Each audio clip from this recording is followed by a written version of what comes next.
Chris kugeza uyu munsi nakubwira ko ari umwana ariko ni umuntu w'umugabo, ni intwari. Neje ubundi ku munsi w'intwari namuyaye akasemesi ndamubwira nti umunsi mwiza w'intwari mwana wanjye kandi nawe uri intwari kandi ubwo twari uzabuhorane. Agahinda ni kenshi ku bakunzi b'umuhanzi Chris Easy, umwe mu bigarurira imitima ya benshi mu bakunzi b'umuziki nyarwanda. Uyu kandi azwiho kugira udushya twinshi mu mashusho y'indirimbo ze, bikanatuma agira itandukaniro rye n'abo bahuriye muri uru ruganda. Kuri ubu rero uyu muhanzi ari mu gahinda kenshi nyuma y'inkuru y'incamugongo yumvikanye muri iki gitondo yemeza ko yabuze mama we umubyara, ari nawe wenyine yarasigaranye. Nk'uko byemejwe n'ikinyamakuru igihe.com, mu itangazo cyashyize hanze cyemeje ko kuri uyu wa 13 Kamena muri uyu mwaka umubyeyi wa Chris Easy yitabye Imana azize indwara ya diabete yaramaranye igihe. Aya makuru kandi yemejwe na Junior Giti usanzwe ureberera inyungu z'uyu muhanzi ndetse akanakorana nawe ibikorwa bye bya buri munsi. Abantu benshi bashenguwe cyane n'amagambo nyir'ubwite yasangije abamukurikira ku rukuta rwe rwa Instagram agira ati "Sweetheart, ntabwo icyo ari cyo gihe", maze yaherekeresha akarango k'umutima umenetse. Ni inkuru yashenguye benshi kubera uburyo abantu bakundaga uyu mubyeyi mu buryo budasanzwe, umubyeyi warangwaga n'urugwiro rwinshi, agashyigikira umuhungu we akanamuba hafi mu bikorwa bye bya buri munsi.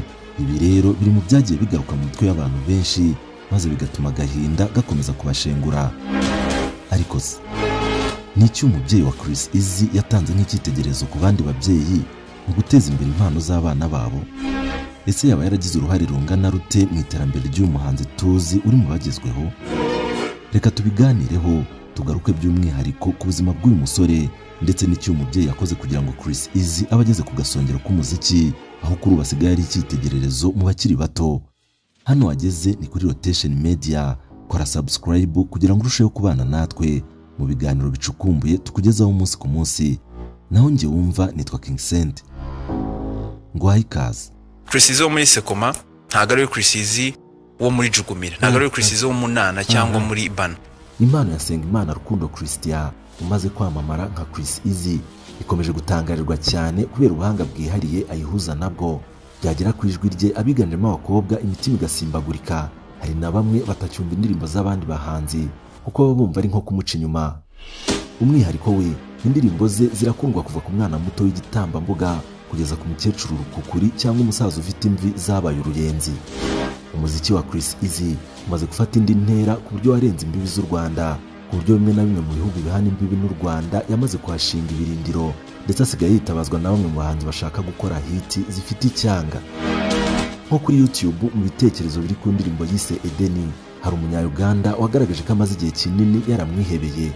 Ati ndi umunya-Uganda ariko uyu niwe muhanzi umwe rukumbi ukunze kugaragara ku rutonde rw'indirimbo numva, kuva ku Nana, Amashu, Basi Sori, Jugumira n'izindi nyinshi. Uyu kandi ni umuhanzi w'umuhanga, haba mu miririmbire ye wumva ijwi rye ukanyurwa, yabihuza n'umudundo beat n'ijwi ry'indirimbo melody, ndetse n'isura ye ikurura benshi mu b'igitsina gore, agahu kakaba gahuye n'umunyotsi.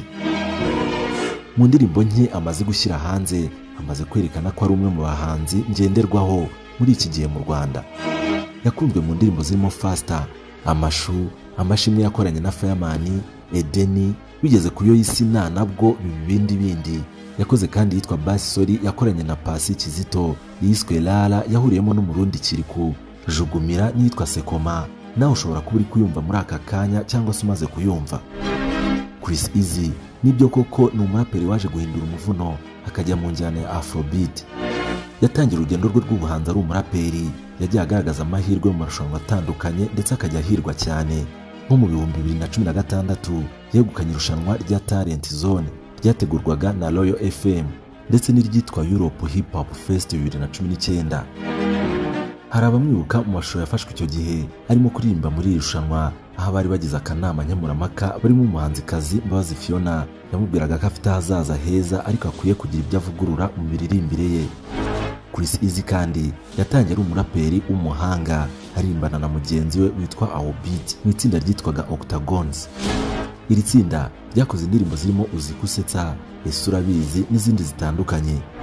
yatangiye kuririmba mu njyana ya Afrobeat mu mwaka wa 2021 ubwo yatangiraga gukorana na sosiyete ya GT Business Group ikora ibikorwa byo gufasha abahanzi gusobanura filime n'ibindi byinshi.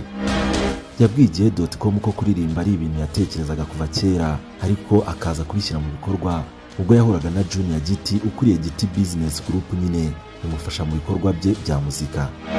Ati kuva kera numvaga nshaka gukora umuziki kurusha uko nakora injyana imwe, gusa igihe cyo kubishyira mu bikorwa cyari kitaragera kuko no kurapa nabyo nzajya mbikora.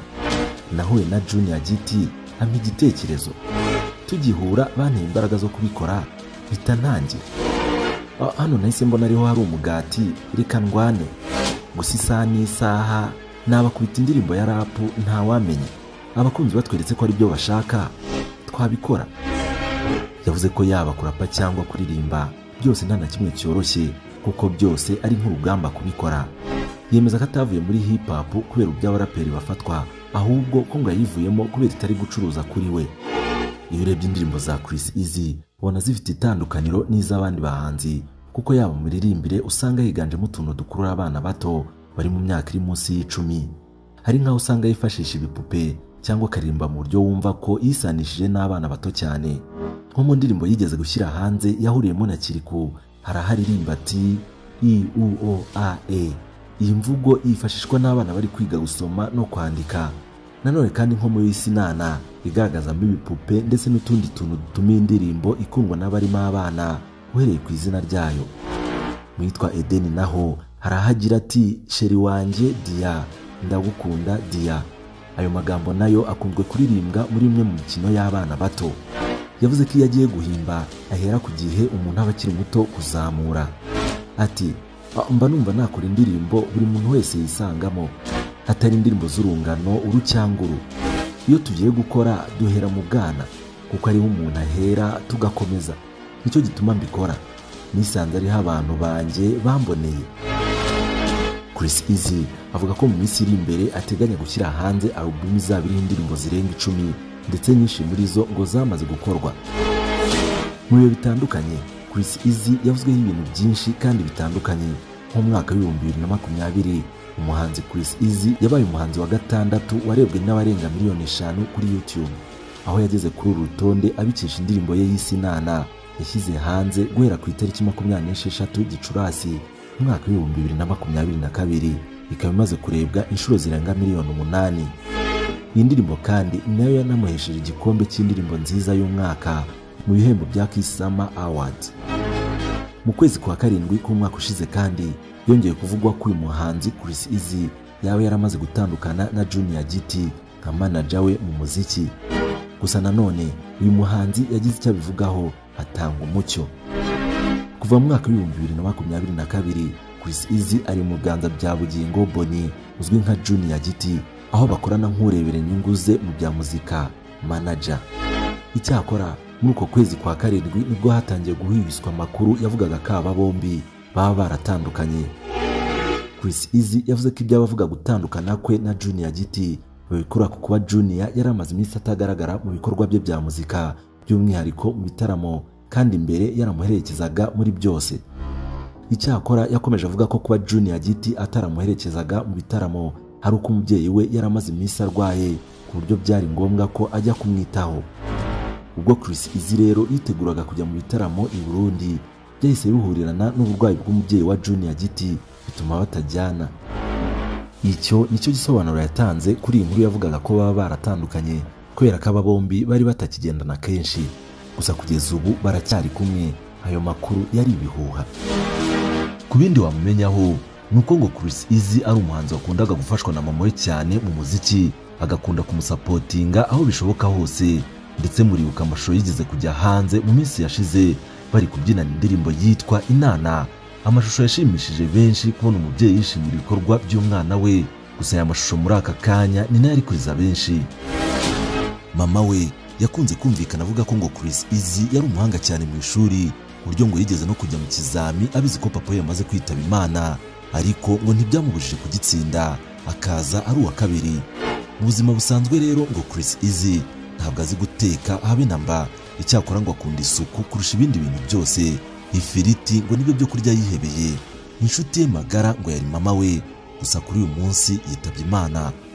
akiri umwana yakundaga ifiriti n'amandazi, ariko uyu munsi ntagikunda amandazi, ahubwo ifiriti niyo akunda. Yari mu rugo, akunda isuku cyane, abashaka ko mu cyumba cye haba hasa neza, muri dushe ye, muri salo.